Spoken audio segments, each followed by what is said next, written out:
Xiyyaarri Hindii irraa ka'ee imaltoota 242 fe'ee gara Londanitti imalaa ture kufuun gabaafame. Xiyyaarri Booyingii 787.8 Hindii buufata xiyyaaraa irraa akkuma ka'een kufuun BBC'n gabaaseera. Imaltoota xiyyaarichaa imalaa turan keessaa 169 lammiilee Hindii akkasumas 53 lammiilee Ingiliz, 7 lammiilee Poorchugaal, 1 lammii Kaanaadaa fi lammiileen biyyoota biroos akka turan ibsameera.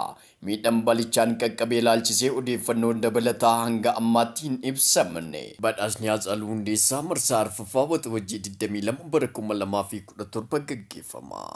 Guyyaa yaadannoo wareegamuu waggaa 5ffaa fi badhaasa Haacaaluu Hundeessaa marsaa arfaffaa ilaalchisee boordii faawundeeshinii Haacaaluu ibsa kenneera.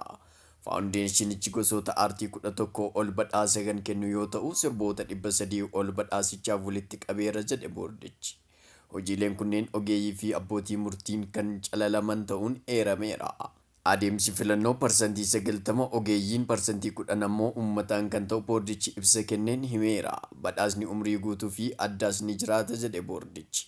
Sirboonni badhaasaaf dhiyaatan sirboota bitootessa 22 bara 2016 hanga bitootessa 21 bara 2017tti hojjetaman ta'uun jedhameera.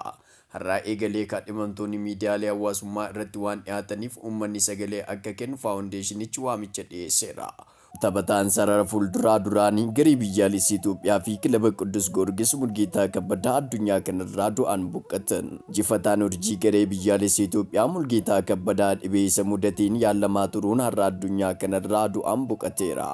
Mulgeetaan Kabbadaa garee biyyaalessaa Itoophiyaa fi kilaba Qiddus Goorgis keessa waggoota dheeraaf taphachaa kan ture yoo ta'u, taphataa ga'umsa dinqisiisaa agarsiisaa turedha. Iddoo lamaanittuu dursaa garee ta'uun tajaajileera. Bara 1970 fi 80 keessa taphataa urjii Itoophiyaa kan ture Mulgeetaa Kabbadaan taphattoota ciccimoo Itoophiyaa keessaa nama tokko ture. Sirna awwaalcha isaa boru bakka awwaalcha musliimaa Kofaleetti argamutti akka raawwatamu maatii isaa himaniiru. Du'eetawaa bifa kanaa qabadhe akkasii dhiyaadhuuf TikTokii koo follow, like, repost, copy link akkasumas YouTube koo immoo subscribe gochuun na bukkee dhaabadhaa jechuun hawwii koo yeroo hundumaati. Jalqabarraa kaastanii hamma ammaatti waan na dhaggeeffattaniif kabaji keessan guddaadha. Horaa bulaa deebanaa.